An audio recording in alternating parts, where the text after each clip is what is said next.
जय श्री राधे गोविंद। श्री हरिदास। हमारी किशोरी जी हम सब पर अपनी कृपा दृष्टि सदैव बनाए रखें।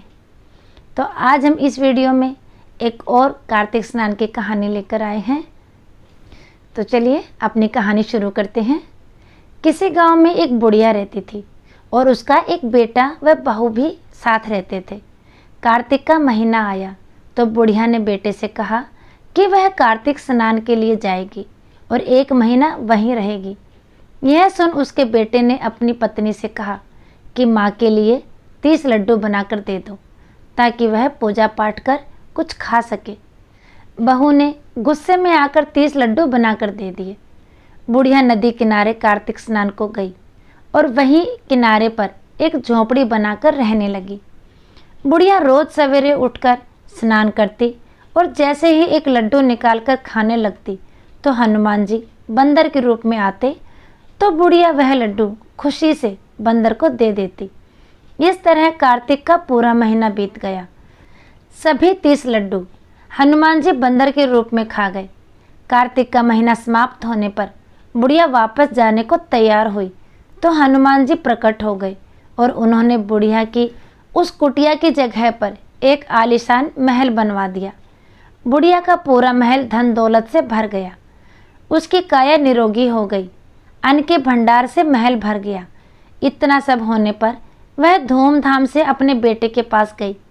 बुढ़िया को इतना धनी देखकर उसकी बहू ने मन में कहा कि अगले कार्तिक में मैं भी अपनी माँ को कार्तिक स्नान के लिए भेजूंगी। और अगले कार्तिक आने पर उसने अपनी माँ को कार्तिक स्नान के लिए कहा। पूरे 30 लड्डू घी व बहुत सा मेवा डालकर अपनी माँ के लिए बना कर दिए। माँ कार्तिक स्नान के लिए गई और जैसे ही सुबह सवेरे नहाकर लड्डू खाने लगती तो हनुमान जी बंदर का रूप धरकर उसके सामने बैठ जाते और वह पत्थर मारकर उन्हें भगा देती और कहती कि इससे मेरा पेट ही नहीं भरा तो तुम्हें कैसे दूं। उसका रोज का यही क्रम 30 दिन तक चलता रहा।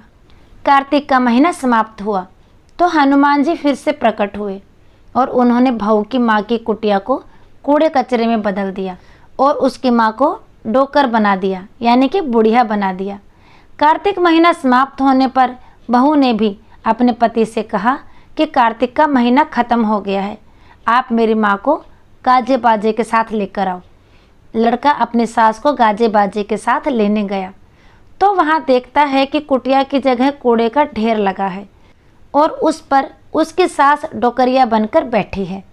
लड़के को देख हनुमान जी प्रकट हुए और बोले कि बेटा, तुम्हारी माँ ने सच्चे मन से कार्तिक स्नान किया है और पूजा पाठ किया है, इसीलिए ही तुम्हारी माँ पर कार्तिक देवता का आशीर्वाद बरसा था। लेकिन तुम्हारी सास ने पापी मन से यह कार्य किया है और कार्तिक महीने में बेटी के घर का अन्न खाया है, इसलिए कार्तिक देवता इससे नाराज हुए, जिससे यह डोकरिया बन गई है। कहानी यहीं ख़त्म हुई और कहानी के बाद हाथ जोड़कर कहना चाहिए कि हे कार्तिक देवता, जैसे आप लड़के की माँ पर बरसे वैसे ही आप सभी पर बरसना। तो आज का वीडियो यहीं तक, फिर मिलेंगे अगले वीडियो में। तब तक के लिए सभी को प्रेम भरी राधे राधे।